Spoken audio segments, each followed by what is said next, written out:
আলহামদুলিল্লাহ। সূরাতুন নিসা 160-161 নম্বর আয়াতে কারিমা তিলাওয়াত করা হয়েছে।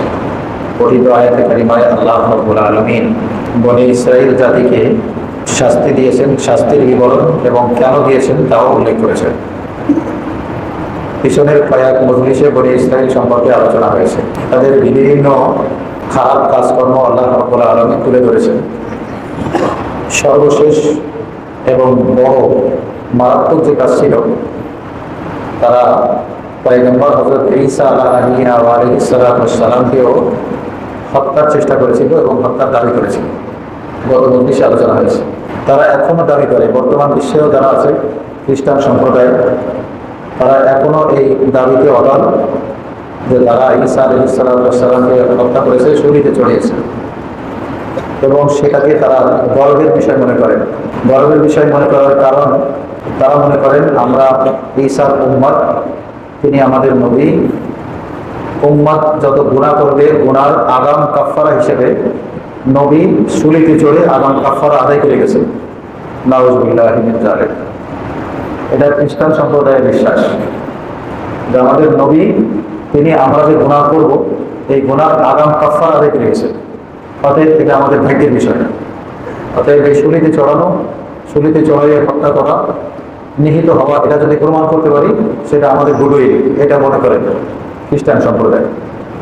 আল্লাহ পাক সেটাকে নস্যাৎ করে দিয়েছিলেন, বলেছিলেন ওমা কাতালুহু ইয়াকিনা, নিঃসন্দেহে আল্লাহ তাআলা বলেন যে নিঃসন্দেহে তারা আমার পয়গম্বর ঈসাকে হত্যা করেনি। ওমা সালাবুহু, এবং তাকে শুলিতেও চড়াইনি।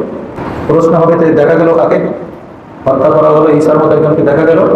জবাব আল্লাহ দিয়েছেন ওয়ালাকিন শুব্বিহা লাহুম, তাদের মধ্য থেকে একজনকে ঈসার আকৃতি আল্লাহ পাক বানিয়ে দিয়েছেন, তাকে তারা হত্যা করেছেন। এখন তারা মনে করছে এটাই আমাদের ঈসা।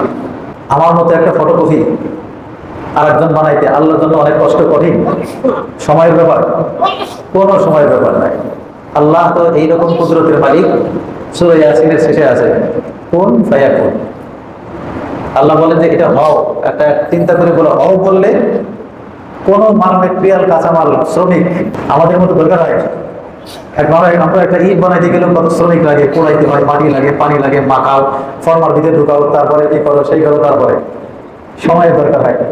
কিন্তু আল্লাহ পাক করতে চাইলে কোনো কিছু লাগে না। আল্লাহ পাক তাদের মধ্যে থেকে একজনকে বলছে, আল্লাহ পাক ইচ্ছা পোষণ করছে যে সেই ইচ্ছার আকৃতি হয়ে যাচ্ছে, আকৃতি ধারণ করে যাচ্ছে, বাস তাকে তারা হত্যা করছে। এই যে জঘন্যতম পাপ, পৃথিবীর শ্রেষ্ঠতম মানব, শ্রেষ্ঠতম মাখলুক, নিষ্পাপ মাখলুক হলেন নবী রাসূলগণ। এদের থেকে পূর্ণ পবিত্র বাচ্চা পৃথিবীতে আর কোনো মাখলুক নেই। এমনিই তো মানুষ সমস্ত সৃষ্টি থেকে শ্রেষ্ঠ, মানুষ সমস্ত সৃষ্টি থেকে শ্রেষ্ঠ। তার ভিতরে মানব জাতির মধ্যে সবচেয়ে হাই কোয়ালিটির, যাদের উপরে আর কোনো কোয়ালিটি হয় না, হাই কোয়ালিটির ব্যক্তিবর্গ হলেন, মানুষ হলেন নবী রাসূলগণ। তাদের পর্যন্ত হত্যা করতে, হত্যা ষড়যন্ত্র করতে তারা দ্বিধাবোধ করতে পারেনি। আন্দাজ করেন মন মানসিকতা কেমন, চরিত্রটা, কালচারটা কেমন, কি ভয়াবহ কালচার। ওদের কথা আল্লাহ উল্লেখ করে বলছেন, আরো কয়েকটি অপরাধের কথা পিছনে গিয়েছে, সব কথা করে উল্লেখ করে বলেন ফাবি যুলমিন মিনাল্লাযিনা হাদু। সার কথা হলো, আল্লাহ পাক বলেন সার কথা হলো ইহুদিদের সীমালঙ্ঘন করার কারণে, ফাবি যুলমিন মিনাল্লাযিনা হাদু, ইহুদিদের সীমালঙ্ঘন করার কারণে হারামনা আলাইহিম তাইয়্যিবাত, অনেক পবিত্র জিনিস যা এক সময় তাদের জন্য খাওয়া হালাল ছিল, উহিল্লাত লাহুম, যা তাদের জন্য এক সময় হালাল ছিল সেটা তাদের উপরে আমি হারাম ঘোষণা করে দিয়েছি। যা খাইতে পারবে না, এটা শাস্তি। আমরা অনেক সময় অনেক অপরাধের কারণে আমাদের ছোট বাচ্চা কাচ্চারা অপরাধ অন্যায় করলে যে এটা তোমাকে আর খাইতে দিব না, তুমি এটা করলে কেন বলি না? অনেক সময় অবুঝ, তাকেও আমরা বলি, যার ভিতরে এটার বুঝ নাই, অন্যায় অপরাধ বুঝ নাই, তাকেও বলি। হযরত আল্লাহ মুফতি দিলাওয়ার হোসেন দামাত বারাকাতুহু উদাহরণ দেন। উনি বলেন যে এক লোক একটা গরু পালে, গরুকে বাড়ির পাশে মোড়া গাছের সাথে বেঁধে রেখে গরুর জন্য ঘাস কাটার জন্য কাশি বা হাইসু, যেটাই বলি যে দেশে, একটা টুকরি বা বস্তা নিয়ে বৃষ্টি হচ্ছে, বৃষ্টির ভিতরে অথবা রোদ্র হচ্ছে, রোদ্রের ভিতরে গরুর খাবার সংগ্রহ করার জন্য গেছে। সেখান থেকে তরু তাজা ঘাস কেটে টুকরিতে করে মাথায় নিয়ে গরুকে খাওয়াবে, এই জন্য আসতেছে। হয়তো বৃষ্টি হচ্ছিল, বৃষ্টি হলে বৃষ্টির কষ্ট, রৌদ্র হলে রৌদ্রের কষ্ট, এই কষ্ট করে সে ঘাস নিয়ে আসতেছে। তো বাড়ির কাছাকাছি এসে দেখতেছে হঠাৎ গরুকে যেখানে বেঁধে রেখে গেলাম সেখানে গরু নাই। কি বলেন, বুকের ভিতরে নাড়াচাড়া দিয়ে উঠবে কিনা? আরে গেল কই, নাড়াচাড়া দিয়ে উঠবে না, নাড়াচাড়া দিয়ে গেল কই। তো কাছে এসে দেখে যে গরু সেই জায়গায় নাই তো নাই, বাকি পাশে লাউ গাছ লাগানো হয়েছে একদম 1 বিঘা বইতে, মাত্র 1 হাত 1.5 হাত লাউ গাছ দাঁড়াইছে। অথবা পাট খেত, 1-1.5 হাত 2 হাত পাট যখন লম্বা হয় তখন বাতাসে দুলতে থাকে, কি সবুজ দেখতে এবং নরম মোলায়েম। আমরাও পাক করে খেয়ে ফেলি পাটের শাক, খাইতে কি মজা, টেস্ট। গরু তার নিজ জায়গা থেকে দেখে যে পাটের জমির একদম মাঝখানে এক পায়ে দিয়ে সমানে খাইতে খেতে যাচ্ছে। এতক্ষণ গরুর জন্য যে কষ্ট করে ঘাস কেটে আনা হলো, এটা মাথায় থাকবে না, ফেলে দিবে, সাথে সাথে টুকরি ফেলে দিবে, বস্তা থাকলে ব্যস্ত ফেলে দিবে, দৌড় দিয়ে দেখবে যে কোন জায়গায় কঞ্চি আছে, লাড়ি আছে, বাঁশ আছে। না থাকলে কমপক্ষে গাছের ডাল একটা টেনে নিয়ে দৌড় দিয়ে কাছে যাবে, আচ্ছা মতো যতক্ষণ শক্তি থাকে ততক্ষণ পাশায় 2 পাশায় মারতে থাকবে, থাকে কিনা, এবং সেখান থেকে ধরে আনে। ধরে আনার পরে একদম উঠানের মাঝখানে বাঁধে। এখন তো মেশিন হয়ে গেছে আমাদের, ধান মারাই মেশিনে, আগেরকার গরু দিয়ে ধান মারানো হচ্ছে। তো গরুকে এসে ঠিকভাবে ঘোরানোর জন্য মাঝখানে একটা বাঁশ, বাড়ির উঠানের মাঝখানে একটা বাঁশ কেটে রাখা হয়তো, তো বাঁশের সাথে গরুকে বেঁধে দেওয়া হয়তো, চতুর দিক দিয়ে ঘুরতো। আমাদের গোপালগঞ্জের মলন বলা হয়, এই মলন দিয়ে আমরা ধান ছাড়াইতাম। এখন মেশিন হয়ে গেছে গড়গড়। এখন ধান শুধু মেশিন না, একদিক দিয়ে ধানের গাছ দেয়, আরেক দিক দিয়ে চাউল বেড়েছে। একদিক দিয়ে ধান দেয়, আরেক দিক দিয়ে গাছের ধান নিয়ে চাউল বের করে দেয়। তো এই যে দেখেন গরুটাকে ওই মাঝখানে উঠানে যেখানে ঘাস নাই পাতা নাই সেখানে আমি বাঁধতেছে, বাঁধে আর বলে কি জানেন, তোর কপালে আর কোনো খাবার নাই। মানুষটা বলে কিনা, তোর করা হয় আর কোনো খাবার নাই। কেন বললো এটা? বলতে চাই তোকে রেখে গেলাম, তোর জন্য এতক্ষণ রোদ্রে পড়লাম, তোর জন্য এতক্ষণ বৃষ্টিতে ভিজলাম, তোর খাবার বানানোর জন্য এত কষ্ট করছি, আর তুই এখান থেকে ছুটে যেয়ে সর্বনাশ করি আমার কেন নষ্ট করছিস? তোর কলে পরে আর খাবার নাই। এই কথা বলে আর মজবুত করে বাঁধে কিনা? এখন দেখেন এই যে তাকে গরুটাকে বললো যে তোর কপালে খাবার নাই, গরুর জন্য যে খাবার আনতে যাচ্ছে এই কথাটা কি গরুকে বলে যাওয়া হয়েছিল? বলা হয়েছে যে তুই এখানে থাকবি, তোকে বেঁধে রেখে গেলাম, তোর জন্য কিন্তু আমি খাবার আনতে যাই, বলা হয়েছে? তাইনি? আচ্ছা যদি বলে যাইতো গরু কি বুঝতো?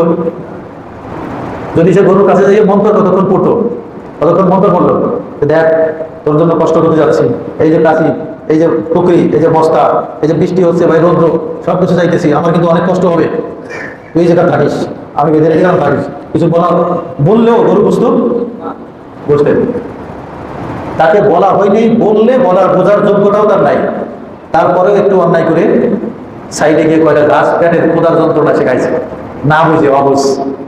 তার যদি শাস্তি এটা হয় যে আস্থা মতো ফিরাইলাম, এখন এনে বেঁধে রাখি, বলতেছি তোর কপালের খাবার। যারা পয়গম্বরকে মারতে চায় তারা তাদের বুঝ আছে না নাই? কথা বলেন না কেন? তাদেরকে কোরআনের পূর্বের কিতাবগুলি, তাওরাত, জবুর, ইনজিল, সুহুফে মুসা, সুহুফে ইব্রাহিম, এই ছোট ছোট সহিফা নাজিল করে, বড় বড় আরো 3টা কিতাব কোরআনের প্রসঙ্গ পরে, কোরআন তো পরে নাজিল হয়েছে, পরেই রাখলাম, এইগুলো দিয়ে তাদেরকে বোঝানো হয়েছে কিনা কোনটা ভালো, কোনটা মন্দ, কোনটা ন্যায়, কোনটা অন্যায়, কোনটা হালাল, কোনটা হারাম, বিবরণ পয়গম্বররা দিয়েছেন কিনা, বোঝার তাদের যোগ্যতা আছে কিনা, কোনটা গরম কোনটা ঠান্ডা। এরপরেও যদি তারা করে তাদের কি হওয়া দরকার?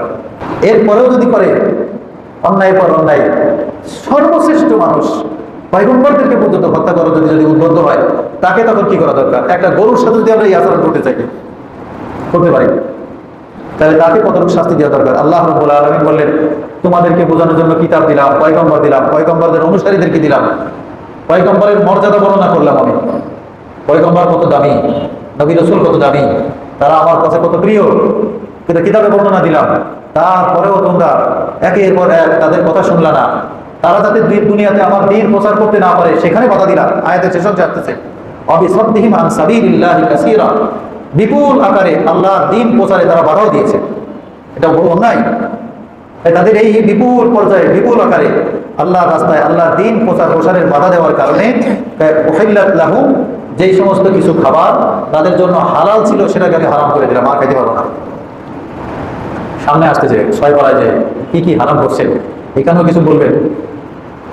তাদের জন্য সব পাখি, যে হালাল পাখি, পাখির গোশ সাধারণত একটু সুস্বাদু হয়, আকর্ষণটা বেশি থাকে। কি বলে নর্মাল হাঁস মুরগি ব্রয়লার মুরগি তো নিয়মিতই খাওয়া হয়, হঠাৎ করে এক জায়গায় গেছেন, সেখানে যে যদি বলে যে এটা ঘুঘুর গোস্ত, অনেক কষ্ট করে আমি অনেক দূরে গেছিলাম সেখান থেকে যে সংগ্রহ করছি, আকর্ষণ বাড়বে কিনা? হ্যাঁ, আর যদি বলে যেটা কিন্তু বগের গোস্ত, এই সেই বিলে সেখান থেকে নিয়ে সংগ্রহ করে আছি, আকর্ষণ বাড়ে কিনা? হ্যাঁ, আকর্ষণ বাড়ে। বলে এইরকম সুস্বাদু আকর্ষণীয় যে খাবার তাদের জন্য এটি বলবে হালাল ছিল, হুররিমাত হারামনা আলাইহিম, আমি তাদের উপরে হালাল করে দিলাম, তোমাদের এই অপরাধের শাস্তি স্বরূপ তোমাদের জন্য এটা হারাম, আর খেতে পারবে না। আর কিছু অপরাধ একটা একটা করে তুলে ধরছেন আল্লাহ। কিছু অপরাধ তো পিছনে গিয়েছে, কিছু এখন বললাম। আল্লাহ পাক সামনে বলছেন ও আকযিহিমুর রিবা, তাদের সুদ গ্রহণের কারণে। সুদ একটা জঘন্যতম অপরাধ, সমাজ ধ্বংস হওয়ার, একটা সমাজের অর্থনীতি ধ্বংস করার এক বিশাল বড় উপকরণ এটা। বলবেন যে হুজুর এটা দিয়ে তো গরিব মানুষ উপকৃত হয়। কিরকম উপকৃত হয়? মানে এই যে 20,000 টাকা আনলো, আনা করে সে হাঁস মুরগি কিনলো, লালন পালন করলো, এটা করলো, এই 20,000 টাকা হয়তো 24,000 টাকা 25,000 টাকা নিবে, 1 বছর সময় নিয়ে এসে আস্তে আস্তে আস্তে আস্তে দিল, আস্তে আস্তে সে পরিশোধ করলো, এ তো উপকৃত হইল। বাস্তবতা খুঁজে দেখবেন, আমাদের মুখে যদি আমরা বলি যে হ্যাঁ বাহ্যিকভাবে দেখা যায়, মনে হয় যে হ্যাঁ এ তো আসলে সাময়িক উপকৃত হলো, বাস্তবে এ আরো ফকির হয়। বাস্তবতা হলো এ আরো ফকির হয়। এ পর্যন্ত যতজন ব্যাংক থেকে নেক অথবা কোন এনজিওর কাছ থেকে নেক, সে দিন দিন দিন দিন দিন দিন সর্বপ্রথম তার কুফল হলো মনের ভিতর থেকে শান্তি চলে যায়। সর্বপ্রথম সুদ গ্রহণের কুফল শুরু হলো মনের ভিতরে যে একটা তৃপ্তি ছিল, একাগ্রতা ছিল, ইবাদতের থেকে মন উঠে যায়, মনের ভিতরে একটা অশান্তি এবং অস্বস্তি শুরু হয়ে যায়। জিজ্ঞেস করে দেখবেন, এ পর্যন্ত পৃথিবীর ইতিহাস সাক্ষী আল্লাহ রাব্বুল আলামিন যত বিধানকে হারাম করেছেন, ওই বিধানের সাথে যারাই জড়িত তারাই কোনো না কোনো ভাবে তারা ক্ষতিগ্রস্ত। যত বিধান, শুধু সুদ নয়, যত বিধান বলেন না কেন, যত বিধান আল্লাহ হারাম করেছেন, সে মুসলমান না অন্য ধর্মের, কিন্তু আল্লাহ ইসলামে এটা হারাম, তারা সেটা করে, এতে দেখবেন তার আত্মিক মনের ভিতরে যে প্রশান্তি সেটা সবার আগে বিদায় নিয়ে যায়। ভিতরে ভিতরে পরিবারের সদস্যদের ভিতরে মিল থাকে না, অমিল। ছেলে বাবার কথা শোনে না, মেয়ে মার কথা শোনে না, অবাধ্য হয়ে যায়। এই যে অশান্তি শুরু হইল, সব কিছু শান্তির উপকরণ সব কিছু থাকার পরেও শান্তি নাই। ফ্ল্যাট বাড়ি আছে, এসি আছে, ডুপ্লেক্স বাড়ি আছে, এসি চলতেছে, ম্যাট্রিক্স বিছানো, শীতকালে মোটা কম্বল আছে, কোনো দিক দিয়ে অভাব নাই, কিন্তু ভিতরে ঘুম নেই। বলে হুজুর ঘুমে ট্যাবলেট 2টা খাইলেও ঘুম আসে না, মনে করতে হবে সমস্যা আর এক জায়গায়, অন্য কোনো জায়গায় সমস্যা হচ্ছে। এইরকম ভাবে আল্লাহর হুকুম যেটা আল্লাহ হারাম করেছেন সেটা যারাই তাতে লিপ্ত হয় শান্তি আসে না। তাদের বড় অপরাধ ছিল তারা সুদ তাদের ভিতরে প্রচলন ছিল। ও আকলিহিমুর রিবা, তাই বনি ইসরাইলকে এই শাস্তি দেওয়ার কারণ হলো তারা সুদ খাইত। সুদের এত খারাপ প্রভাব, আমরা গ্রাম দেশে আগে শুনতাম যে গরুর গায়ে হাল চাষ করতে করতে ঘাড়ের উপরে এক সময় ঘা হয়। আপনারা গ্রাম অঞ্চল যারা তারা দেখছেন, হাল চাষ করতে করতে এখানে হালের ওই জোয়াল দিয়ে টানতে টানতে টানতে টানতে এখানে ঘা হয়ে যায়। একটা ঘা হয় না শুধু, সেখানে পোক পড়ে যায়, পোক হাঁটতে থাকে, সিরিয়াস দুর্গন্ধ হয়, সিরিয়াস দুর্গন্ধ হয়। এই ঘা সারা, এই গন্ধ দূর করা, এই পোক তাড়ানোর গ্রাম্য তদবির, গ্রামের তদবির। কারা কারা সুদ খায় 7 জন সুদ করে নাম কাগজে লিখে এই গরুর গলায় ঝুলে দাও, পোক চলে যাবে। হাজারো নজির আছে, যদিও বাস্তবে কোরআন সুন্নাহর কথা নয়। আন্দাজ করা যায় সুদখোরের গ্রাম কত, গন্ধ কত বড় মারাত্মক, সুদের গন্ধ কত বড় মারাত্মক। আমি আজকেও জুমা মসজিদে সুদের বয়ান করছি, আল্লাহ জানে কোনো পেশার আসবে কিনা সেটাও ভয় করতেছি, কোনো পেশার আসবে কিনা সেটাও ভয় করতেছি। কঠিন সুদের অবস্থা। আল্লাহ রাব্বুল আলামিন, আমার ওইখানের বয়ানের সারাংশ ছিল যে আমরা পৃথিবীতে অনেক কিছু ভালোবেসে ওই ভালোবাসার বস্তুকে অর্জন করার জন্য অনেক ত্যাগ তিতিক্ষা করি, স্বীকার করি। ভালোবাসার জিনিস অর্জন করার জন্য অনেক ত্যাগ, অনেক কিছু কোরবানি করি।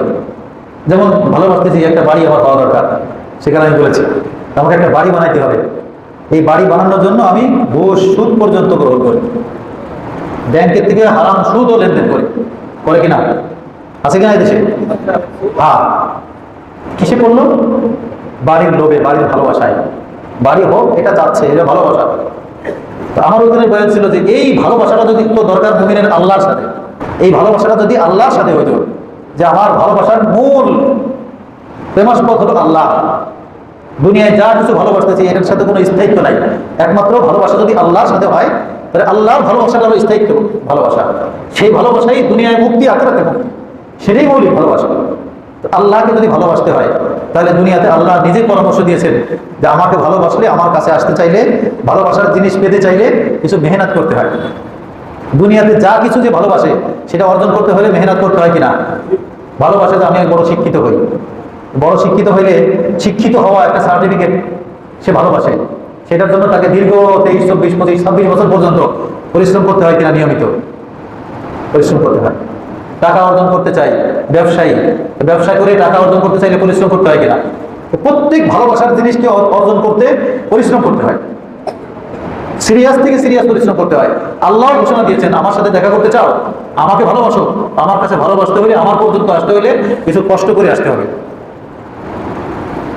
ইয়া আইয়ুহাল ইনসান ইন্নাকা কাদিহুন ইলা রাব্বিকা কাদহান ফামুলাকি, সূরা ইনশিকাক আয়াত 30 নম্বর পারা। আল্লাহ পাক বলেন, হে মানুষ, যদি তুমি আমাকে সাক্ষাৎ পেতে চাও, তাহলে আমার কাছে আসতে হলে পথে কিছু পরিশ্রম করে আসতে হবে, হাল ভাঙ্গা পরিশ্রম করতে হবে, তাহলে আমার সাক্ষাৎ পাইবে। এই যে ভালোবাসা, এদের একটা অপরাধ সুদের কথা যেটা বলতেছিলাম, এটা আমাদের এখন রন্ধে রন্ধে সমাজের জায়গায় জায়গায় রন্ধে রন্ধে পৌঁছে গিয়েছে। অনেক মাসালা মাসাইল আমাদের কাছে আসে, দুই গ্রুপ তর্ক, একজন বলতেছে না এটা হালাল, এটা বৈধ, আর একজন বলছে না আমার কাছে সন্দেহ হচ্ছে। তো তর্ক বিতর্ক নিয়ে দুইজন আসে, আইসে বলে হুজুর অমুক এরকম বলতেছে, আমি এটা বলতেছি, আমার কাছে সন্দেহ মনে হচ্ছে। দেখা যায় একদম দিব্যি সুদ, একদম পাকা দিব্যি সুদ। যেমন ধরেন একটা সহজ কথা বলি, এক লোক ঋণগ্রস্ত ব্যাংকের কাছে, এই 3-4 দিন আগে মাসালা এসেছে, ব্যাংকের কাছ থেকে ঋণগ্রস্ত, ব্যাংকওয়ালারা এখন তার ফ্ল্যাট বাড়ি নিয়ে যাচ্ছে, ব্যাংকওয়ালারা তার ফ্ল্যাটের বিপরীতে টাকা আছে, তার ফ্ল্যাট বাড়ি নিয়ে যাচ্ছে, সে ব্যাংক ঋণ পরিশোধ করতে পারছে না। এখন সে কৌশল বের করছে একটা, যে একজনের কাছ থেকে 1 কোটি টাকা নিবে, এই 1 কোটি টাকা নিয়ে ব্যাংকের লোন পরিশোধ করবে। তো ব্যাংকের লোন তো পরিশোধ হয়ে গেল, 1 কোটি টাকা যার কাছ থেকে আনবে, যতদিন 1 কোটি টাকা তাকে না দিবে ততদিন পর্যন্ত যেই ফ্ল্যাট ব্যাংক নিয়ে যেতে চাচ্ছিল ওই ফ্ল্যাট সে ভাড়া দিবে, ভাড়ার টাকা সে সব নিয়ে নিবে। কত চমৎকার সাজায় নিয়ে আসছে, কত চমৎকার স্রোত সাজায় নিয়ে আসছে। যে এখন যিনি এখন 1 কোটি টাকা দিলেন ব্যাংকের দায় মুক্তির জন্য, এখন উনি দিবেন কেন 1 কোটি টাকা, বা দিচ্ছেন কেন? বলে যতদিন 1 কোটি টাকা ওনাকে ফেরত দেওয়া হবে, এই যে ফ্ল্যাটের ব্যাংক নিয়ে যাইতো, এই ফ্ল্যাটের ভাড়া মাসে 20-25 হাজার টাকা বা 20-22 হাজার টাকা, যা ভাড়া, এই ভাড়া মাসে মাসে উনি নিবে। এরপরে যখন 1 কোটি টাকা দেওয়া হবে আমাদেরকে ফেরত দিয়ে দিবে। দেখতে খুব চমৎকার সুন্দর সলিউশন না? একদম দিব্যি হারাম সুদ। 1 কোটি টাকা আগেও দিল, এখনো ফেরত নিয়ে গেল, তাহলে প্রত্যেক মাসে মাসে কিসের বিনিময় নিলেন? 15,000, 20,000 টাকা, 22,000 টাকা ভাড়া নিয়ে খাইলেন, কিসের বিনিময় নিয়ে খাইলেন? আপনি তো এর মালিক কিনা, এই ফ্ল্যাটের মালিক কিনা। কিন্তু আপনারা যতক্ষণ না বলছে যে এটা হারাম, আপনাদের উপস্থিত যারা আছেন কতজনের ভিতরে আসছে যে এটা শরিয়াতে হারাম হবে? ঢুকছে আমাদের মাথার ভিতরে কাজ করছে, ম্যাক্সিমাম ভিতরে কাজ করে, যেটা হারাম হয় কি করে? তো ভালো কথা, খুব সুন্দর সুন্দর সিস্টেম। তার কাছে টাকা আনছে, এখন সে তার কাছে থাকলো, সে এটা খাইতে থাকলো, আবার টাকা দিয়ে ফেরত দিয়ে দিবে। খুব কত ভালো সুন্দর দিব্যি হারাম। অনায়াসে আমরা ব্যাংকে টাকা রাখতেছি, ব্যাংকওয়ালাদের সাথে চুক্তি হচ্ছে, মাসে মাসে বা বছরে লাখে কত টাকা আমাকে দিবে। ব্যাংকওয়ালা বলতেছে এটা তো মুনাফা, ইন্টারেস্ট। এখন সুদ নাই, এখন ইন্টারেস্ট। 2-4টা ব্যাংকে সুদ আছে শুধুমাত্র, সরকারি 2-3টা ব্যাংকের ঘোষণা আছে, তারা লিখতেও সুদই লেখে পরিষ্কার, এত% সুদে বিদেশ যাওয়ার সুবিধা দেওয়া হয়, একদম পরিষ্কার তারা সুদ লেখে। আর বাকি সব, বিশেষ করে প্রাইভেট ব্যাংক যেগুলি, সব তাদের কাছে সুদের কোনো লেনদেনই নেই। যতটুকুও ছিল তারা এখন আবার ভিন্ন শাখা একটা করে ফেলেছে, ইসলামী শাখা। মুসলমান ভাগ দিয়ে ছুটে যাইবা, ছুটতে দিতাম না, কোন দিকে ছুটে যাইবা? এই যে প্রাইম ব্যাংক, কিছুদিন আগে গেলাম, তো আমি বললাম এখানে অ্যাকাউন্ট, না না আমাদের ইসলামী শাখা আছে, আমাদের ইসলামী শাখা আছে। ইসলামী শাখা আছে কথা বললেই মুসলমান দুর্বল, মুসলমানের উইক দিকে, তাদের মধ্যে ইসলামীকরণ, এটা ইসলামের এটা হারাম হবে কি করে? বাস অনায়াসে আমাদের সুদ। নবীজি হাদিসে বলেছেন শেষ জামানায় এরকম হবে, নিঃশ্বাসে নিঃশ্বাসে যেমন ধুলা বালুকণা নাক দিয়ে ঢুকে, এইভাবে মুসলমানের মধ্যে সুদ ঢুকতে থাকবে। নিঃশ্বাসের সাথে যেমন বালুকণা ঢুকে নাক দিয়ে, দেখবেন নাক বেশি দিয়ে হাতে আনলে দেখা যাবে কালো কালো কালো তারা দেখা যায়। আপনার আমার এই নাকের ময়লা কিন্তু কালো না, বালু গেছে, এই যে শ্বাস নিঃশ্বাস নিচ্ছে বালু যাচ্ছে। এইভাবে যেভাবে মানুষ চলতে ফিরতে নিঃশ্বাস নিতে বাধ্য, এবং ওই নিঃশ্বাসের সাথে সুদ বালুকণা ঢুকতেছে, ওই রকম মানুষের ভিতরে সুদ ঢুকতে থাকবে। মানুষের আগে সুদ মনেই করবে না। এটা তাদের আর একটা বড় অপরাধ ছিল, আকদিহিমুর রিবা। তারা সুদ গ্রহণ করতে বনি ইসরাইল। অকাদ নুহু আনহু, অথচ তাদেরকে এই সুদ গ্রহণ করতে নিষেধ করা হয়েছিল। তাদেরকে নিষেধ করা হয়েছিল তোমরা সুদ গ্রহণ করবে না, কিন্তু তারা তার থেকে বিরত থাকেনি, তারা সুদ গ্রহণ করতো। এই অপরাধ, এই অপরাধের কারণে তাদের এই শাস্তি। ও আকলিহিম আমওয়ালান নাস বিল বাতিল, অন্যায়ভাবে মানুষের মাল তারা ভক্ষণ করতো, ব্যবহার করতো, আহরণ করতো। আমাদের বর্তমান সমাজে, আমাদের দেশে হাজারো দিক আছে অন্যায়ভাবে মানুষের মাল। আগে আমরা শুধুমাত্র উদাহরণ দিতে, মানুষের জমি ফেলা নিষেধ, জমির আইল কাটা নিষেধ। শুধু জমির আইল কাটলে মানুষের ধান আমার ঘরে আসে এরকম, নাকি আরো হাজারো সুরত আছে? হাজারো সুরত আছে। আমি অফিসে ডিউটি করতেছি, কি অফিস, সরকারি হোক কি বেসরকারি, অফিস আমাকে নির্দিষ্ট বেতন দিচ্ছে কাজ করার জন্য।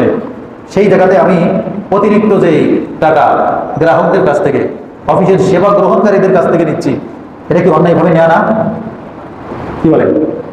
আমি অফিসে ডিউটি করছি, আমাকে অফিস, সরকারি অফিস হোক আর বেসরকারি অফিস হোক, অফিস কর্তৃপক্ষ আমার নির্দিষ্ট টাইম সকাল 9টা থেকে নিয়ে বিকাল 5টা পর্যন্ত, 4টা পর্যন্ত ডিউটির জন্য অফিস কর্তৃপক্ষ আমার বেতন নির্ধারিত করা আছে। আমাকে বেতন দিবে, ভাতা দিবে। এরপরেও তারা সেখানে সেবা গ্রহণ করতে এসছে, তাদের ফাইল প্রতি, অমুক কাজের প্রতি, অমুক কাজের বকশিস নিচে দিয়ে, টেবিল দিয়ে, বিকাশে, ব্যাংক অ্যাকাউন্টে ইত্যাদি ইত্যাদি নেওয়া, এটা কি অন্যায়ভাবে নয়? এই যে অন্যায় হাজারো রকম আছে। বাসে উঠলাম, বাসে ওঠার পরে সেখানে ভাড়া, যা মূলত ভাড়া নির্ধারণ করা, সেটা না দিয়ে কম দিলাম, অথবা সুযোগ পেলে দিলামই না। সরকারি ট্রেন অনেক সময় চেক করা হয় না, ফাঁক দিয়ে চলে গেছে, এক গেট দিয়ে বাস যাওয়ার সুযোগ হয়েছে, ওঠার সময় টিকিট করলাম না, বের হওয়ার সময় হয়তো ধরা হলো না, বাস নেমে চলে গেলাম। এটা কি অন্যের পথ মানা না? নিঃসন্দেহে হাজারো রাস্তা। এটা তাদের ভিতরে খুব মারাত্মক আকার ছিল যে তারা সুযোগ পাইলেই অন্যটা টেনে দেব। পরীক্ষা স্বরূপ আপনি কোনো একটা খাবার জিনিস এই রাস্তায় 5 মিনিট রেখে দিয়েছেন, 5 মিনিট পরে যে পান কিনা সেখানে 5টা মিনিট, এখানে আমাদের মসজিদের কোনায় যে পিলার আছে ওইখানে 5টা মিনিট একটা রেখে আসে, এরপরে পান কিনা পাওয়া বহুত মুশকিল। আমি একবার এই রূপনগর বাজার থেকে মাছ কিনে নিয়ে মোটরসাইকেলে ওই যে আমাদের আলহাজ আমিন সাহেবের হাউজিং এর গেট পর্যন্ত আসছি। ওখান থেকে এই পর্যন্ত মোটরসাইকেল চালায় আসতে 1-1.5 মিনিটের বেশি লাগে না, লাগে? আমার মোটরসাইকেলে 1700 টাকার মাছ ছিল পলিথিনে। মাঝখানে 2টা মনে স্পিড ব্রেকার আছে, ওই ডিউবিটির ওখানে। ওই স্পিড ব্রেকার উঠতে বা কোনো জায়গায় হয়তো একটু বেশি ঝাঁকি লাগছে, ওখান থেকে 1.5 মিনিটে চালাই আসছে। ওনাদের ইমাম সাহেব আমাদের আমার সাথে ছিলেন। এখান থেকে চালাই আসার সাথে সাথে এখন হুজুর নামছেন, আমাকে মাছ দেখে মাছ নাই। আচ্ছা মাছ নাই বলে কথা, আমি সাথে সাথে চালাই গেলাম বাজার পর্যন্ত। রাস্তায় পড়া তো দেখলাম না, কোনো একটা লোক দেখলাম না যে মাছটা নিয়ে দাঁড়ায় আছে, যে দেখি মাছটা কার কেউ আসে কিনা। পরে ওনাদের ইমাম সাহেব হুজুর আমাকে ওইখানে একজন মাছ বিক্রি করতেছিল ওনাদের গেটেই, সেখান থেকে নিজের টাকা দিয়ে আমার মাছ কিনে দিয়েছিল। এটা তো গেল মাছ খাওয়ার জিনিস। আমার ছেলের ক্যাম্পাস ডাইপার এই শাহালি থানার ওই পাশ থেকে মোটরসাইকেল থেকে পড়ে গেছে ডাইপার। পিছন থেকে এক রিক্সাওয়ালা ডাকছে হুজুর হুজুর বলে, আমি একটু হালকা শুনছি, ওটা খেয়াল করিনি। একটু দূরে আসতে আসতে, এই মোড়ে আসতে আসতে নাই, তাকাইলাম, ফিরে গেলাম, নাই। আচ্ছা বলেন এই ডাইপার খাওয়া যাবে? 1 মিনিটের ব্যবধান, একটা ডাইপার, একটা প্যাকেট, এটা নাই।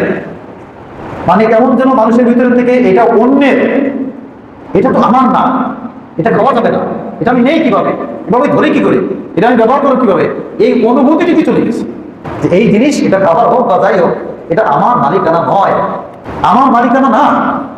আমি খাই কি করে, আমি নেবো কি করে, এটা আমি ব্যবহার করবো কি করে? আমি সরাসরি না খাইলাম, এটা দিয়ে আমি কিভাবে এটা ব্যবহার করবো, ইউজ করবো? বিছনার চাদর হিসেবে তো ব্যবহার করার সুযোগ নেই। এর বিপরীতে যদি সরাসরি টাকা ইত্যাদি ইত্যাদি হয়, সেগুলো তো আরো নিজে খাওয়ানোদের কথা, আরো অন্যদেরকে খাওয়ানোর প্রসঙ্গ আসে। পরিবারের ভিতরে শিশু সন্তান থাকে নিষ্পাপ, তাদেরকে আমি ওই হারাম মেনে খাওয়াচ্ছি, আমি কি খাবে না?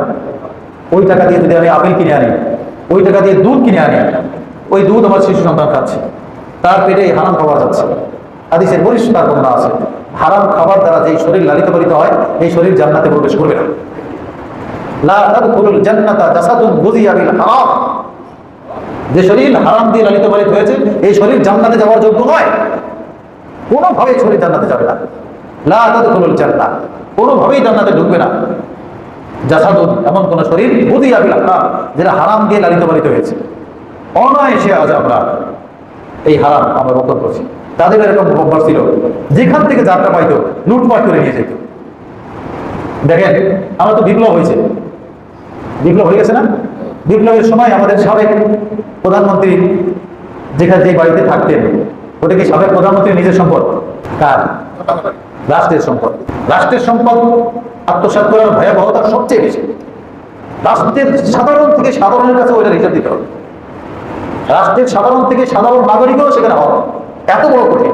ব্যক্তি আমারটা নিচ্ছেন, এটা ভিন্ন বিষয়, এটা আমার একান্ত জবাবদিহিতার বিষয়। রাষ্ট্রের ন্যূনতম ক্ষতি করা, এটা গোটা রাষ্ট্রের সমস্ত নাগরিককে তার হিসাব দিতে হবে, এত বড় ভয়াবহ।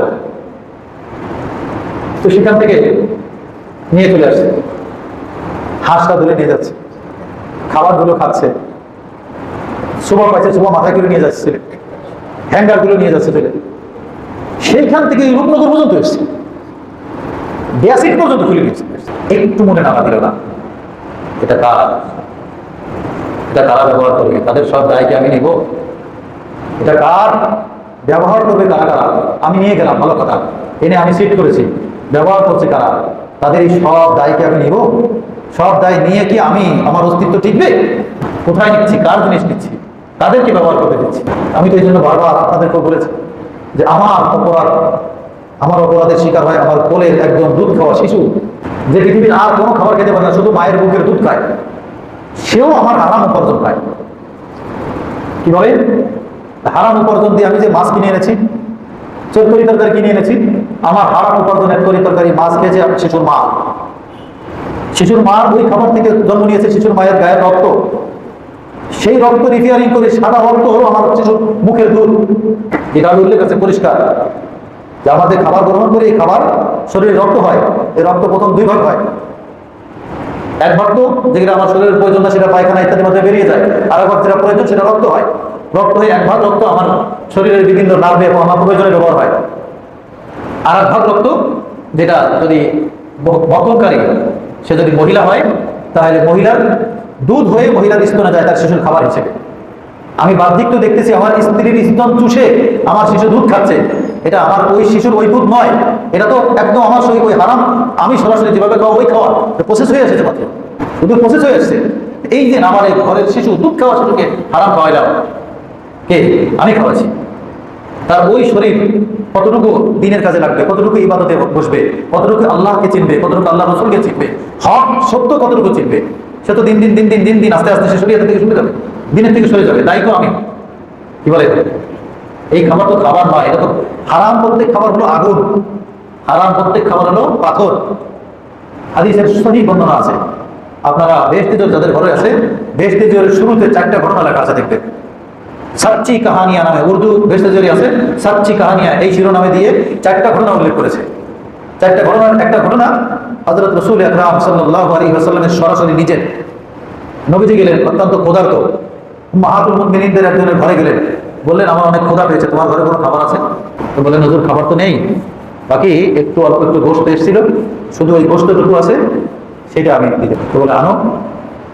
নবীদের সামনে আনা হলো গোশতের বাড়ি, দেখা হলো সেটা গোশতের টুকরা নয়, সবগুলো পাথরের টুকরা, প্রত্যেকটা পাথর। নবীর ঘরের ঘটনা, সহি রাওয়ায়াতের ঘটনা, আমাদের নবীজির ঘরের ঘটনা।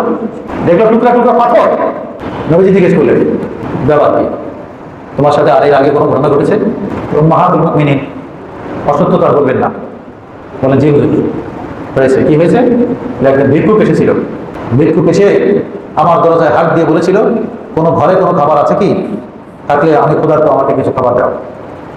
আপনি যেহেতু এটা সিনের গোশত, আপনি এই গোশতটা অনেক পছন্দ করেন, আপনার পছন্দের জন্য রেখে দিয়েছি। ওই ভিক্ষুককে বলেছি ঘরে দেওয়ার মতো কোনো খাবার নেই, ঘরে দেওয়ার মতো কোনো খাবার নেই, এই কথা বলে দিয়েছি, ভিক্ষুক চলে গিয়েছে। এই ঘটনা করেছে। নবীজি বললেন এটাই কারণ, ঘরে থাকা সত্ত্বেও তুমি যে বলেছো দেওয়ার মতো কোনো খাবার ব্যবস্থা নেই, আমার মহব্বতে বলো, আমাকে খাবার জন্যই বলো, আর যে জন্যই বলো না কেন। তো সেই কারণে এই গোশত এখন আর গোশত নেই, বাস্তবে এটা পাথর খাওয়ার মতো হয়ে গিয়েছে। আমি নবী, আমি রসুল, আমাকে বাঁচানোর জন্য আল্লাহ পাথরে রূপান্তরিত করে দেখিয়ে দিয়েছে যে এটা এখন বাহ্যিক গোশত থাকলেও গোশত নেই। আমাদের ক্ষেত্রেও ওই পাথর হবে না, কিন্তু পাথর খাইলে যা হয়তো আমাদের অবস্থা তাই হবে। আমরা যে টুকি করি, সলচাতুরি বাহানা করি, পর্যাপ্ত অর্থ আল্লাহ রাব্বুল আলামিন দিয়েছেন, কোনো অভাব নেই। আমি নিজে দেখছি ওই মাছ বাজারে একদম ভিক্ষুক এসে হাত পেয়েছে, তোদের জ্বালায় কোথাও শান্তি নাই। আর আমি দাঁড়িয়ে আছি, এবার বলছি তোদের জ্বালায় কোথাও শান্তি নাই, যেখানে যাবো সেখানে হাত পাতে, অথচ প্রাইভেট গাড়ি থেকে, বাজারও গাড়ি থেকে নামতেছে। বাজার গাড়ি থেকে নেমে 5 টাকা হাতে ধরাই দিলে বাজার গাড়ির তেল কিনা যাইতো না, চলা যাইতো না। সেখানে বলতে কোথাও শান্তি নাই তাদের জ্বালায়, যেখানে যায় সেখানে হাত পেতে দিস। এটা ওই পাথর খাওয়ার মতো এই সম্পদ দিয়ে। হয়তো আমার আপনার জন্য সরাসরি পাথর হয় না। রাসূলুল্লাহ সাল্লাল্লাহু আলাইহি ওয়াসাল্লামকে আল্লাহ হেফাজত করবেন, জাতির জন্য শিক্ষণীয় করে রাখবেন, এজন্য সরাসরি পাথর বানিয়ে দিয়েছেন যেন রাসূল এটা খেতে না পারে, এবং জাতির জন্য যেন এটা নসিহত হয়ে থাকে।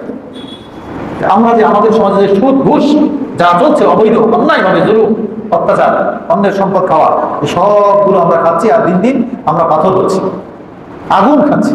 আল্লাহ পাক আমাদেরকে হেফাজত করেন। তো তাদের বড় আর একটা অপরাধ ছিল ও আকলিহিম আমওয়ালান নাস বিল বাতিল, মানুষের খাবার, মানুষের অর্থ সম্পদ ইত্যাদি অন্যায়ভাবে গ্রহণ করা, খেয়ে নিত। ও আ'তাদনা লিল কাফিরিন মিনহুম আযাবান আলীমা, আমি এই সকল কাফেরদের জন্য যন্ত্রণাদায়ক শাস্তি প্রস্তুত করে রেখেছি। আল্লাহ আমাদের সবাইকে হেফাজত করেন।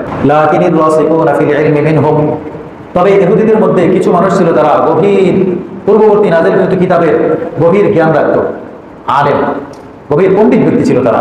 ওয়াল মুমিনুন, এবং তাদের মধ্যে ছিল কিছু খাঁটি মুমিন, খাঁটি ইমানদার, পূর্ববর্তী নবীদের প্রতি সঠিক বিশ্বাসী। তাই এই দুই শ্রেণী, যারা এলেমের ধারকবাহক এবং যারা খাঁটি মুমিন ছিল, এই দুই শ্রেণী ইউমিনুনা বিমা উনজিলা ইলাইক, তাই এই দুই শ্রেণী এরা প্রশংসার যোগ্য, এরা আপনার উপরে নাজিলকৃত কিতাব কোরআনের উপর বিশ্বাস স্থাপন করে, এদেরকে প্রশংসা করা দরকার, এরা প্রশংসার উপযুক্ত। বিমা উনজিলা ইলাইক ওয়াল মুকিমুনাস সালাহ, তাই আরো প্রশংসার উপযুক্ত যারা নামাজ আদায় করে। ওয়াল মুতুনাজ যাকাত, এভাবে প্রশংসার দাবি রাখে যারা যাকাত আদায় করে। ওয়াল মুমিনুনা বিল্লাহি, এবং আল্লাহর উপর ঈমান আনে। ওয়াল ইয়াউমিল আখির, এবং পরকালে বিশ্বাস করে, এদের সবাই প্রশংসার যোগ্য। উলাইকা সানুতিহিম আজরান আযীমা, তাই এই শ্রেণীর মানুষ যারা, অচিরেই এদেরকে আমি মহা পুরস্কার দিয়ে পুরস্কৃত করব। আল্লাহ রাব্বুল আলামিন আমাদেরকে এই গ্রুপের অন্তর্ভুক্ত করেন। সকলে বলি আমিন।